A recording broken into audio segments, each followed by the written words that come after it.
Students, नमस्ते, आदाब, Sat Shri Akal. Welcome to my YouTube channel. My name is Gaurav Dikshit. Once again I have brought another video of electrostatics. This is, as you know, this is part 10th of electrostatic.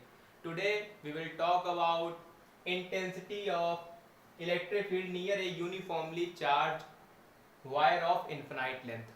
ठीक है, और इसके बाद दो derivation है जो कि हमारे बोर्ड के लिए बहुत इंपॉर्टेंट है। तो पहला तो ये हो गया, दूसरा एक प्लेन शीट होगी नॉन कंडक्टिंग जिसपे चार्ज डिस्ट्रीब्यूट होगा, उससे कुछ दूरी पर हम लोग निकालेंगे क्या, इलेक्ट्रिक फील्ड। ठीक है, तो ये दो बहुत ही हमारे प्यारे से डेरिवेशन, इन पे बात करते हैं, बोर्ड के लिए बहुत इंपॉर्टेंट है, ध्यान रखना। ठीक है, तो सबसे पहले क्या है कि intensity of electric field near A uniformly straight wire of infinite length. हमारा एक, अब मान लेते हैं क्या, एक वायर है इनफिनाइट लेंथ का और वो यूनिफॉर्मली चार्ज है। किस टाइप से, चलो देखते हैं।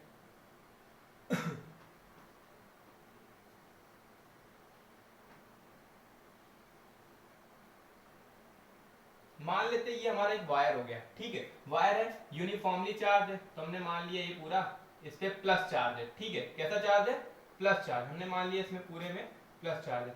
और ये इनफिनाइट तक, मतलब कि इनफिनाइट तक लंबा है, ये हमारा इनफिनाइटली लॉन्ग वायर है। अब इसमें इसके हम लोग कुछ दूरी पर क्या निकालना है, मान लेते हैं ये हमारा एक वायर है।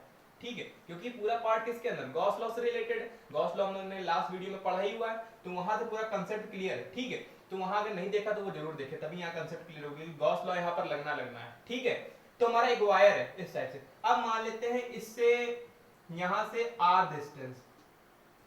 आर डिस्टेंस पर ऐसे एक पॉइंट पी है। ठीक है, एक पॉइंट पी है जहां पर हमको क्या निकालना, इंटेंसिटी ऑफ इलेक्ट्रिक फील्ड निकालना। अब देखो, क्योंकि अब वायर है, ये इनफिनाइट लॉन्ग, इस पे कितना चार्ज हमको पता है, नहीं पता है कितना चार्ज है, हमको नहीं पता है। ठीक है, तो अब यहाँ पर देखो, पहली बात तो ये हमारा लीनियर चार्ज से मतलब कि कैसा, कि देखो हमारा एक केवल डायमेंशन में, एक डायमेंशन में मतलब कि केवल पतला वायर हो गया। ठीक है, कोई एक लाइन है, तो उसमें जो चार्ज होता है वो लीनियर चार्ज कहलाता है। क्या कहलाता है, लीनियर चार्ज। तो यहाँ पर हम लोग जो इस वायर पे जो चार्ज होगा हमें पूरा नहीं पता है, तो हम चार्ज पर यूनिट लेंथ की बात करते हैं, और जिसको हम लोग कहते हैं लीनियर चार्ज डेंसिटी। क्या कहते हैं, लीनियर चार्ज डेंसिटी।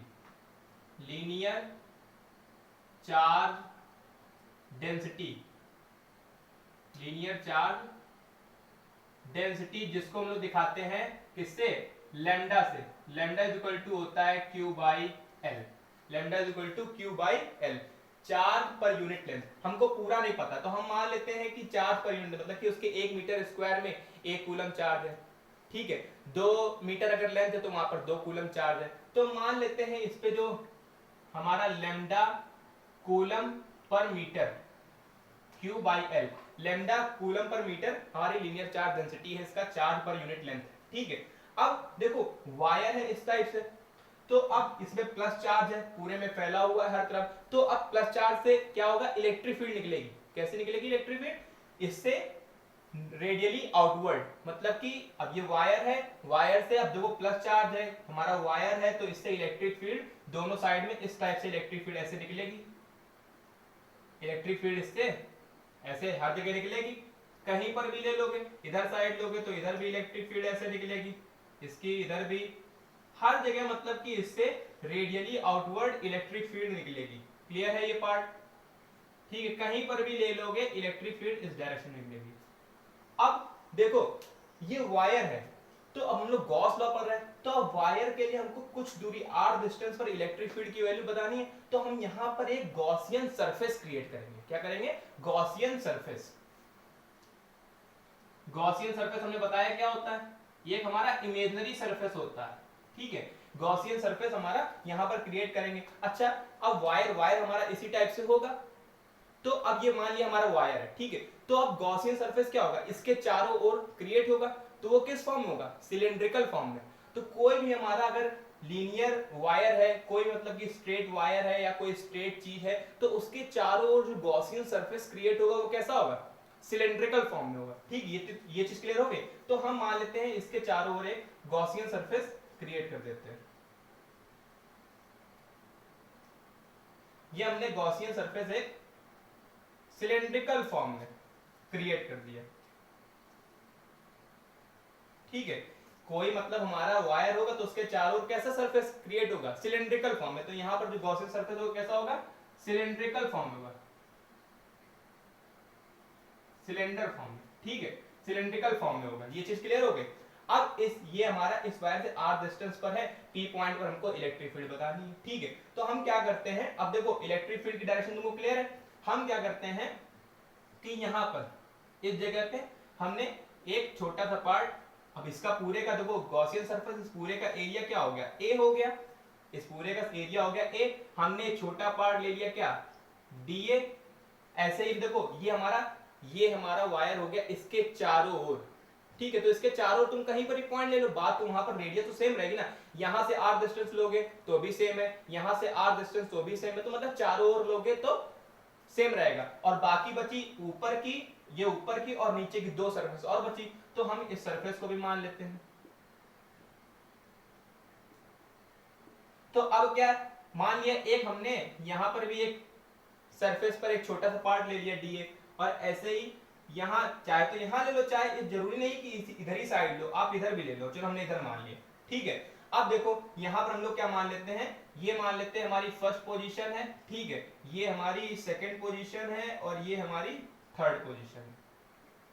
अब देखो यहाँ पर ये हमारी सरफेस है, सरफेस, और देखो गॉस पार्ट में हमें किससे मतलब होता है, केवल सरफेस से मतलब होता है, अंदर से कोई मतलब नहीं, केवल सरफेस, तभी देखो हमने सरफेस पे लिया है, ठीक है। ये चीज क्लियर है। तो अब हम क्या करते हैं, यहाँ पर इस डीए जो पार्ट है छोटा सा, इसका अगर यूनिट वेक्टर एरिया वेक्टर देखें तो वो हमेशा परपेंडिकुलर होता है सरफेस से, तो वो इस डायरेक्शन में हो जाएगा डीए। और इलेक्ट्रिक फील्ड तो इसी डायरेक्शन में है ही, मतलब इलेक्ट्रिक फील्ड भी इसी डायरेक्शन में है, ठीक है। तो दोनों हमारा इसी डायरेक्शन में होगा। अगर यहाँ पर देखें तो देखो अब ये ऊपर वाला पार्ट है, तो ऊपर वाला पार्ट, अब इसका अगर हम एरिया वेक्टर देखें तो इस सरफेस के परपेंडिकुलर ऊपर की ओर, तो यहाँ पर जो हमारा एरिया वेक्टर होगा डीए वो ऊपर की ओर होगा, ठीक है। इलेक्ट्रिक फील्ड इस डायरेक्शन में है, तो इनके एंगल बीच हो गया, इनके बीच का एंगल कितना हो गया 90। ऐसे अगर यहाँ बात करें तो देखो यहाँ पर अगर एरिया वेक्टर देखें तो वो नीचे की ओर होगा, नीचे वाली सरफेस उसके नीचे होगा एरिया वेक्टर, तो इसका जो एरिया वेक्टर होगा वो इस टाइप से यहाँ डीए होगा, और इलेक्ट्रिक फील्ड की डायरेक्शन क्या हो जाएगी, इलेक्ट्रिक फील्ड की डायरेक्शन ये हो जाएगी। क्लियर है। तो अब हम लोग क्या करेंगे, फ्लक्स निकालेंगे, ठीक है। मान लेते हैं ये हमारा 1 था, यहाँ फ्लक्स की वैल्यू φ1 हो गई, ठीक है, φ1 हो गई फ्लक्स की वैल्यू। यहाँ पर फ्लक्स की वैल्यू φ3 हो गई और ये φ2 हो गई, 2 माना तो यहाँ पर φ2, ठीक है। तो हम लोग फ्लक्स छोटा छोटा पार्ट है तो यहाँ पर फ्लक्स की वैल्यू कितनी होगी d5, छोटा सा। सबसे पहले निकालते हैं हम लोग d φ1, d φ1 निकालेंगे तो क्या हो जाएगा, फॉर्मूला क्या होता है फ्लक्स का, EDA cos थीटा, क्लियर है ना, फॉर्मूला EDA cos थीटा। अच्छा यहाँ पर फ्लक्स की वैल्यू कितनी है φ1 पे 90 डिग्री, इन दोनों के बीच में एंगल कितना है 90 डिग्री, तो यहाँ क्या हो जाएगा cos 90 मतलब हो जाता है 0, cos 90 क्या हो जाता है 0। तो यहाँ पर तो फ्लक्स की वैल्यू क्या निकल कर आ गई, d φ1 निकल कर आ गया 0। ऐसे ही यहाँ पर भी 0 निकल के आएगा, क्योंकि यहाँ पर देखो cos 90 एंगल बनेगा, cos 90 मतलब कि 0। तो यहाँ पर भी जो फ्लक्स की वैल्यू है d φ2 ये भी हमारी हो जाएगी 0। क्लियर है इतना पार्ट, ठीक है। अच्छा यहाँ पर देखें तो यहाँ पर अगर देखें d φ3, तो d φ3 क्या हो जाएगा EDA। अब इलेक्ट्रिक फील्ड और एरिया वेक्टर में एंगल कितना है 0 डिग्री, तो 0 डिग्री cos 0 मतलब 1, cos 0 मतलब 1 है ना, cos 0 डिग्री, cos 0 का मतलब 1। तो यहाँ जो फ्लक्स की वैल्यू निकल कर आएगी वो हो जाएगी EDA, क्या हो जाएगा EDA, ठीक है।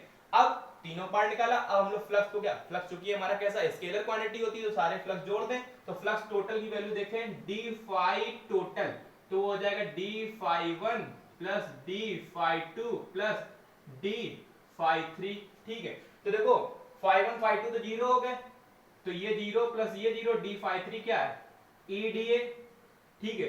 तो यहाँ पर d फाई टोटल की वैल्यू क्या आ जाएगी, टोटल जो हमारा फ्लक्स निकलेगा, जो टोटल फ्लक्स निकलेगा वो क्या हो जाएगा हमारा EDA, क्या हो गया EDA।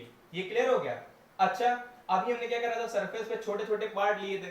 अब हम मान ले कि पूरी सरफेस, पूरी जो गॉसियन सरफेस है, पूरी सरफेस है, पूरी सिलेंड्रिकल सरफेस के लिए हम लोग निकालें फ्लक्स की वैल्यू, तो पूरी सिलेंड्रिकल सरफेस के लिए निकालेंगे तो क्या हो जाएगा।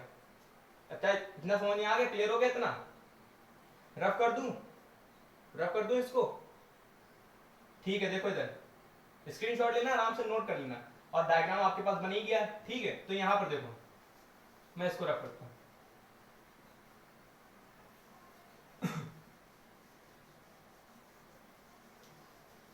तो देखो हमारा फ्लक्स की वैल्यू, अब क्या करेंगे, पूरी सरफेस के लिए तो इंटीग्रेशन करना पड़ेगा, इंटीग्रेशन कर देते हैं। तो ये हो जाएगा डी फाई टी बराबर होगा, ये हो जाएगा इंटीग्रेशन ई डी ए। अब देखो अगर देखा जाए डी फाई टी मतलब पूरे के निकालेंगे तो वहां पर फाई टोटल हो जाएगा, ठीक है। अच्छा यहाँ पर इलेक्ट्रिक फील्ड देखो, तुम गॉसियन सरफेस जो थी उसके हर पॉइंट पर इलेक्ट्रिक फील्ड सेम थी, हर पॉइंट पर इलेक्ट्रिक फील्ड यूनिफॉर्म थी, ठीक है। तो ई हमारा कांस्टेंट होकर बाहर आ जाएगा, और डीए इस टाइप से ई। आप देखो डीए, डीए मतलब कि पूरा हमारा सिलेंड्रिकल सरफेस, और सिलेंड्रिकल सरफेस मतलब कर्व सरफेस एरिया, उसका हमारा एरिया क्या होता है, एरिया 2 पाई आर एच, क्या होता है 2 पाई आर एच, ठीक है 2 पाई आर एच। ये हो गया, इस टाइप से क्लियर हो गया, ठीक है। ये क्लियर हो गया ना कि 2 पाई आर एच हो गया। अब देखो फ्लक्स की वैल्यू तुम जानते हो, फ्लक्स की टोटल वैल्यू क्या होती है, गॉस लॉ से वो होती है हमारी Q बाई एप्सिलॉन नॉट, ठीक है। Q इनसाइड जितना हमारा चार्ज अंदर होता है upon epsilon naught is equal to क्या हो जाता है E into 2 pi R H, ठीक है 2 पाई आर। हम यहाँ L मान लेते, देखो ये क्यों 2 पाई आर L मान लेते, वो जो हमारा सिलेंडर था उसकी लेंथ हमने L मान ली, क्या मान ली L, सिलेंडर बना था ना, मतलब कि जो सिलेंडर उसके चारों गॉसियन सरफेस था उसकी लेंथ हमने L मान ली, वहां मान लेना अगर नहीं लिखी हो तो, ठीक है। तो ये हो जाएगा 2 पाई आर L। अब Q इनसाइड मतलब कि चार्ज, अब देखो यहां से अगर देखा जाए charge, linear charge density lambda is equal to Q by L होता है। अगर यहां से Q की वैल्यू निकालें तो क्या हो जाएगा लैम्डा इनटू L। तो Q की जगह हम लोग क्या लिख सकते हैं Q की जगह लिख सकते हैं Q बराबर हो जाएगा लैम्डा इनटू L, ठीक है। तो क्योंकि देखो हमें वायर के इनसाइड कितना चार्ज था लैम्डा L, तो यहां वैल्यू पुट अप कर देंगे lambda L upon epsilon naught is equal to E into 2 pi R L, L से L कट गया, ठीक है। और इलेक्ट्रिक फील्ड की वैल्यू क्या आ जाएगी, ये 2 पाई R नीचे आ जाएगा, तो लैम्डा ऊपर रहेगा, lambda upon 2 pi epsilon not R। तो ये इलेक्ट्रिक फील्ड की वैल्यू निकल कर आ जाती है, ये इलेक्ट्रिक फील्ड की वैल्यू निकल कर आ जाती है, ठीक है। मतलब कोई हमारा स्ट्रेट वायर है, ठीक है, और उसमें यूनिफॉर्म चार्ज है, उससे थोड़ी डिस्टेंस पर अगर हम इलेक्ट्रिक फील्ड की वैल्यू देखें तो lambda upon 2 pi epsilon not R निकल कर आ जाए। क्लियर हो गया, ठीक है। क्लियर हुआ कि नहीं हुआ, इसको आराम से नोट करो। फिर एक चीज और बताता हूं, नोट हो गया, रफ कर दूं, इधर देखो, अच्छा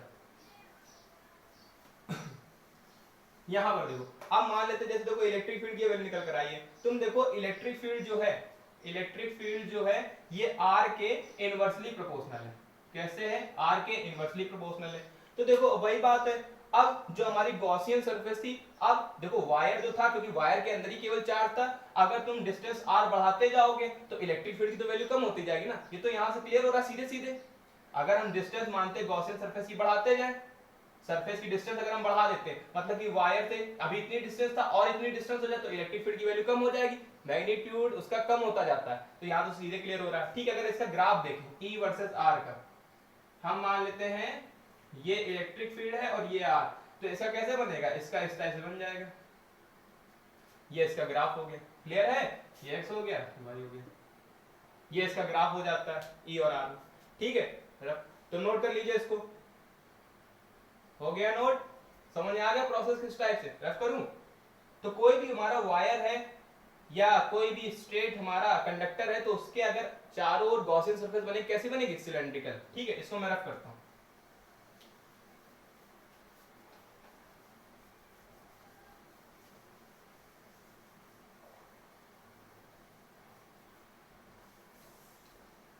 अब हम लोग पढ़ेंगे प्लेन शीट के द्वारा, ठीक है, प्लेन शीट के द्वारा बताता हूं।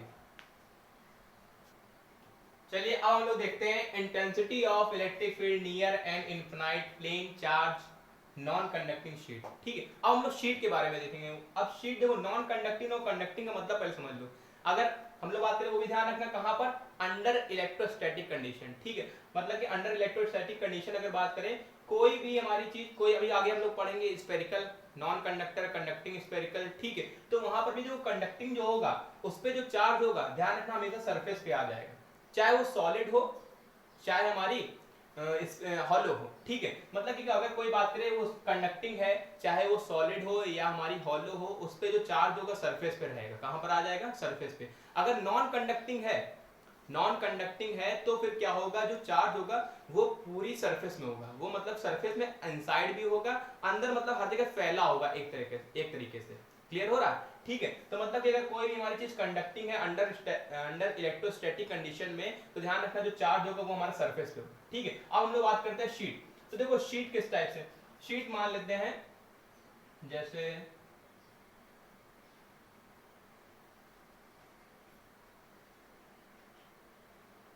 हमारी एक ये शीट हो गई, ठीक है। नॉन कंडक्टिंग है, नॉन कंडक्टिंग मतलब इसमें जो चार्ज होगा सरफेस पे ना होके पूरे में फैला होगा, पूरे में फैला होगा। और ये हमारा 2D है, कैसा है? 2 डायमेंशनल है।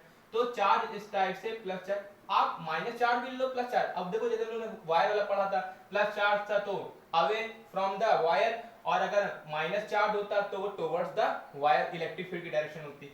तो इस टाइप से इस पे जो चार्ज है पूरे में फैला हुआ, ठीक है। नॉन कंडक्टिंग है, हर जगह फैला हुआ। अब हम क्या करते हैं, ये शीट है, इससे मान लेते हैं आर डिस्टेंस पर, ठीक है, आर डिस्टेंस पर एक पॉइंट पी, आर डिस्टेंस पर एक पॉइंट पी है, ठीक है, जहां पर इलेक्ट्रिक फील्ड की वैल्यू बतानी है। अब देखो सिमेट्री होनी चाहिए, गॉस लॉ में यही तो बात है। हम लोगों ने कंडीशन एक तरह से, जो गॉस लॉ की कंडीशंस क्या होती हैं, इनसाइड चार्ज होना चाहिए, इनसाइड में होना चाहिए, सिमेट्री होनी चाहिए कि इलेक्ट्रिक फील्ड हर जगह सेम होनी चाहिए, ठीक है। तो अब देखो बात करते हैं, अब ये शीट है, शीट से इलेक्ट्रिक फील्ड इस डायरेक्शन में निकलेंगी, इससे इधर की ओर इलेक्ट्रिक फील्ड निकलेंगी, है ना। इलेक्ट्रिक फील्ड की डायरेक्शन तो यही रहेगी। अब सिमेट्री के लिए हम लोग पीछे भी पॉइंट लेना पड़ेगा, तो सिमेट्री के हम लोग क्या करते हैं, पीछे भी मानते हैं ये आर डिस्टेंस थी, तो यहाँ पर भी आर डिस्टेंस हो गई, ये पॉइंट हो गया पी डैश, ठीक है। अब क्या है, यहाँ पर भी इलेक्ट्रिक फील्ड की डायरेक्शन ऐसे हो जाएगी, यहाँ पर भी इस डायरेक्शन में। तो देखो हमारी यूनिफॉर्म इलेक्ट्रिक फील्ड तुमको दिख रही होगी। अब हम लोग क्या करते हैं, इस लाइन के अकॉर्डिंग अब हम ये लोग यहाँ पर क्या करेंगे, एक सरफेस क्रिएट करेंगे जिसको हम लोग गॉसियन सरफेस कहते हैं। अब वही बात है, इससे पी डिस्टेंस पर, तो गॉसियन सरफेस अगर हम लोग यहाँ पर देखें तो हमको इस टाइप से दिखेगी,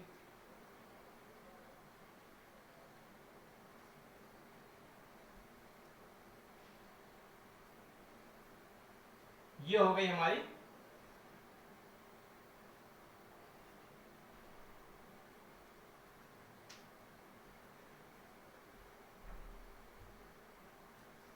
गॉसियन सरफेस, ठीक है। ये हो गई हमारी इस टाइप से गॉसियन सरफेस हो गई। क्लियर हो गया? तो ये हमारी यहाँ पर हमको गॉसियन सरफेस मिलकर आ गई। अब देखो क्या है कि यहाँ पर भी इस टाइप से, क्योंकि एरिया तो केवल इतना ही आएगा ना, अभी मैं क्या कह रहा हूँ किस टाइप से यहाँ पर निकल रहा, धीरे धीरे क्लियर हो जाएगा, ठीक है। अब देखो मान लेते हैं ये जो एरिया ये वाला है, ये वाला है, दोनों का एरिया ए है, मतलब कि एरिया ऑफ क्रॉस सेक्शनल जो है यहाँ पर ए है, ठीक है, एरिया की वैल्यू ए है। अब क्या करते हैं, आर डिस्टेंस पर पी पॉइंट है, तो हम मान लेते हैं कि यहाँ पर हमने एक, अगर यहाँ पर हमने इसको फर्स्ट मान लिया, इसको सेकंड मान लिया, और यहाँ पर एक सरफेस ले लेंगे इसके कर्ड सरफेस पे, तो उसको हम मान लेते 3, ठीक है। यहाँ पर अब क्या करते हैं कि अब यहाँ पर अगर एरिया वेक्टर की डायरेक्शन देखें, ये देखो शीट है, ये हमारा इसके आगे वाला हिस्सा होगा यहाँ पर, तो वो इसके कैसे बिल्कुल पैरेलल है, तो यहाँ पर एरिया वेक्टर जो हो जाएगा वो किस डायरेक्शन में हो जाएगा, इस डायरेक्शन में डीए, ये पार्ट हमने डीए मान लिया, और इलेक्ट्रिक फील्ड की डायरेक्शन भी इसी डायरेक्शन में है। ऐसे ही अगर यहाँ पर देखें तो इसका एरिया वेक्टर कैसे हो जाएगा, ऐसे, और इलेक्ट्रिक फील्ड भी इसी डायरेक्शन में है। अब मान लेते हैं इस सरफेस से हम यहाँ पर एक जगह पॉइंट ले लेते हैं, तो अब देखो यहाँ पर सरफेस ले ले, तो इसका एरिया वेक्टर कहाँ, ऊपर की ओर, इसका एरिया वेक्टर ऊपर की ओर, और क्या हो जाएगा, परपेंडिकुलर रहता है हमेशा, इलेक्ट्रिक फील्ड की डायरेक्शन ये है। क्लियर हो गया? तो इस टाइप से फिर से हम लोग वही प्रोसेस करते हैं, फ्लक्स की वैल्यू निकालते हैं, फ्लक्स की वैल्यू निकालते हैं, ठीक है। तो अब देखो वहां पर हमने देखा कि वो, एक चीज और देखो, वहां पर देखा हमने वायर था, तो वहां पर हम लोगों ने लीनियर चार्ज डेंसिटी के बारे में पढ़ा, ठीक है। अब ये सरफेस है हमारी, एक सरफेस है, 2 डायमेंशनल है, ठीक है, सरफेस है, तो यहाँ पर हम लोग बात करेंगे सरफेस चार्ज डेंसिटी की। किसकी बात करेंगे, सरफेस चार्ज डेंसिटी, ठीक है, सरफेस चार्ज डेंसिटी। जिसको हम लोग बोलते हैं सिग्मा। क्या बोलते हैं? Sigma. Sigma is equal to होता है Q बाई ए। ठीक है, ये होता है हमारा सिग्मा। इसमें पूरे में सिग्मा चार्ज मतलब सरफेस चार्ज डेंसिटी सिग्मा हमारी इस पूरे सरफेस में है। ठीक है, इतना क्लियर हो गया। क्योंकि हमारे पास यहाँ पर एरिया है, ये 2 डायमेंशनल है, तो 2 डायमेंशनल हम लोग हमेशा एरिया की बात करते हैं। जब स्फीयर सॉलिड स्फीयर की बात करेंगे वहां पर हम लोग किसकी बात करेंगे? अगर अंदर होगा तो, क्योंकि अगर 3 डायमेंशनल होगा तो वहां वॉल्यूम लगेगा, तो वहां पर हम लोग वॉल्यूम चार्ज डेंसिटी की बात करेंगे। ठीक है, तो इस टाइप से ये हो गया। अब फ्लक्स की वैल्यू देख लेते हैं। यहाँ पर यहाँ मान लेते हैं फ्लक्स की वैल्यू φ1, यहाँ पर φ2 और यहाँ पर इस जगह पे मान लेंगे φ3 है। ठीक है, तो d∅1 फिर से बात करें तो d∅1 क्या हो जाएगा? d∅1 ये दोनों एक ही डायरेक्शन में है, तो cos 0 की वैल्यू क्या हो जाएगी? देख लो। अच्छा, EDA cos 0 मतलब हो गया EDA, तो d∅1 की वैल्यू ये आ गई। क्लियर है? ठीक है, d∅1 की वैल्यू अगर हम निकालें क्या d∅2, तो d∅2 बराबर क्या हो जाएगा? वहां पर ही देखो कितना एंगल है, 0 डिग्री, तो हो जाएगा EDA cos 0 मतलब हो गया कितना? फिर से EDA आ गया, तो ये होगा d∅2। अगर हम d∅3 की बात करें, d∅3, तो d∅3 देखें तो हो जाएगा EDA cos 90। क्या हो जाएगा? cos 90 यहाँ पर आएंगे, cos 90 होता है हमारा 0, तो ये पूरा 0 हो जाएगा d∅3। ठीक है, तो इसका मतलब तुम अगर curved surface area, plane sheet के कर्व्ड सरफेस एरिया पे कोई पॉइंट लोगे, हर जगह हमारी जो फ्लक्स होगा वो कैसा आएगा? 0 आएगा। ठीक है, तो मतलब हमें किससे केवल ये दोनों सरफेसेस से मतलब है। अब क्योंकि चार्ज जो है वो हमारा शीट पर है, तो देखो इसका ये जो पार्ट है यहाँ पर यही से ही तो काटेगा, क्योंकि हमें केवल शीट पे लेना है, बाहर से हमें कोई मतलब ही नहीं। चार्ज कहाँ पर है? सरफेस पे, इस प्लेन शीट पे, तो यहीं पर केवल इतने में तो चार्ज हमारा होगा, इतने में तो हमारा फ्लक्स की वैल्यू हम लोग देखेंगे। ठीक है, तो ये चीज ध्यान रखना है, क्योंकि बाहर से हमें मतलब नहीं होता है, वो हम लोग ने केवल क्या गॉसियन सरफेस बनाया। अगर यहाँ पर हम लोग टोटल फ्लक्स देखें d∅ टोटल, तो क्या हो जाएगा? ये हो जाएगा d∅1, फिर से सबको जोड़ोगे तो ये हो जाएगा EDA, ये होगी φ1 की वैल्यू EDA, यहाँ पर φ2 की वैल्यू EDA प्लस φ3 0। ठीक है, अब क्या करेंगे? पूरे पे निकाले फ्लक्स की वैल्यू, तो इंटीग्रेशन करेंगे, तो इंटीग्रेशन d∅t ये हो जाएगा EDA plus integration of EDA। क्योंकि देखो यहाँ पर क्या है, अब यहाँ पर एरिया सेम है इसलिए दिखाया, अब एक साथ करते तो तुमको कंफ्यूजन होता कि पूरा जोड़ देते 2 EDA कर देते, अलग अलग इसलिए करा क्योंकि यहाँ पर आपको एरिया की वैल्यू, क्योंकि हमने एरिया A माना है ना, तो समझ में आ जाएगा। तो फाई टोटल क्या हो जाएगा? EA प्लस EA, क्योंकि देखो इलेक्ट्रिक फील्ड तो यूनिफॉर्म है, इलेक्ट्रिक फील्ड यूनिफॉर्म, हमें मतलब किससे? एरिया से, तो DA का क्या हो जाएगा? पूरे का एरिया A हो जाएगा, इसका हमने एरिया A माना, इसका भी एरिया A माना, तो EA हो गया। तो फ्लक्स टोटल की वैल्यू क्या हो गई? वो हो गई 2EA। क्या हो गई? 2EA। और हम लोग जानते हैं फ्लक्स का फॉर्मूला क्या होता है? फ्लक्स का फॉर्मूला होता है Q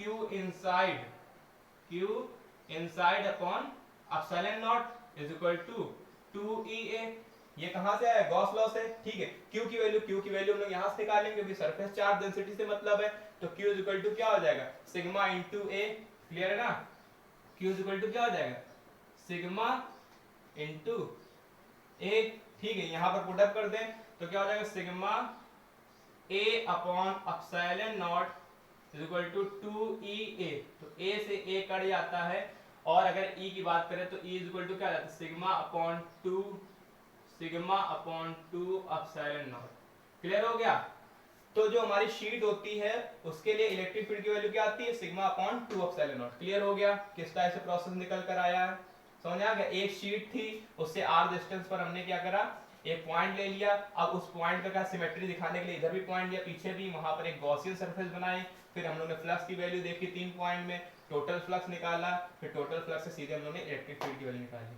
अच्छा, एक चीज गौर करो, तो यहाँ जो इलेक्ट्रिक फील्ड की वैल्यू है उसमें r तो कहीं है नहीं जो हमने r पॉइंट माना है, r पॉइंट तो कहीं है ही नहीं जो हमने r माना है, तो मतलब जो इलेक्ट्रिक फील्ड है शीट के द्वारा वो r पे डिपेंड नहीं कर रही है।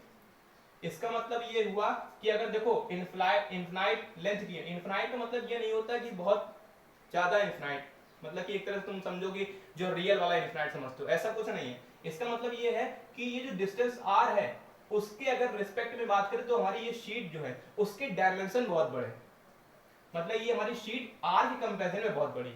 मान लेते हैं ये शीट हमारी, जैसे मान लिया कि 10 सेंटीमीटर की है, इस 10 सेंटीमीटर इंटू 9 सेंटीमीटर की है, ठीक है। अब इसकी आर जो है 1 मिलीमीटर, तो वही बात है, इस डिस्टेंस की रिस्पेक्ट में इसके जो डायमेंशन है बहुत बड़े हैं, तो फिर क्या करेगा, इस डिस्टेंस को ये लगेगा कि हाँ बहुत बड़ी इनफिनाइट लेंथ की है, तो उसके हिसाब से ध्यान रखो कि ई जो होता है वो आर से बहुत मतलब छोटा रहता है, तो इसलिए आर पर डिपेंड नहीं करता। इसका मतलब ये होगा कि अगर लंबी हमारी शीट है, आर डिस्टेंस छोटी है, तो वहां पर चाहे आर डिस्टेंस इतनी हो चाहे थोड़ी ज्यादा डिस्टेंस हो जाए, तो वहां पर इलेक्ट्रिक फील्ड की वैल्यू सेम रहती है, ठीक है। क्लियर हो गया, समझ आ गया, तो आराम से नोट कर लो उसको, क्लियर हो गया होगा। तो आज मैं फिलहाल इतना ही रखता हूँ, बाकी नेक्स्ट वीडियो में मैं कुछ कंडक्टर से रिलेटेड, बाकी आगे भी धीरे धीरे पढ़ते जाएंगे, spherical conductor, non conducting spherical, ठीक है, तो वहां पर इलेक्ट्रिक फील्ड निकालेंगे। तो आज फिलहाल इतना ही रखते हैं, पढ़ते रहिए, बेस्ट ऑफ लक।